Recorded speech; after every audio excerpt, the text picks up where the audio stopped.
Milestone বিমান দুর্ঘটনা থেকে রক্ষা পেল শাকিব খানের সন্তান জয়। আর এই ঘটনা জানার পর কান্নায় ভেঙে পড়লেন শাকিব খান নিজেই। জানালেন, একটুর জন্য আমার ছেলে আজ পৃথিবীতে থাকতো না। দর্শক, এমন হৃদয় বিদারক সংবাদে থমকে গেছে বাংলাদেশের বিনোদন জগৎ।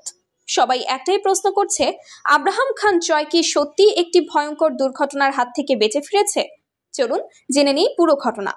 সম্প্রতি রাজধানীর আলোচিত শিক্ষা প্রতিষ্ঠান মাইলস্টোন স্কুল অ্যান্ড কলেজে ভর্তি হওয়ার কথা ছিল শাকিব অপু পুত্র জয়ের। নিয়ম অনুযায়ী জয়কে নিয়ে তার মা অপু বিশ্বাস মাইলস্টোন ক্যাম্পাসে যাবেন বলেই ঠিক করেছিল।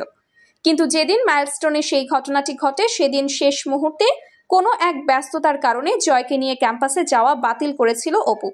যদিও কী কারণে যাওয়া হয়নি তা এখনো পরিষ্কার না, কিন্তু ঘটনা হলো, যদি তারা সেদিন যেত তবে সেই দুর্ঘটনার একদম কাছেই থাকতেন আব্রাহাম খান জয়।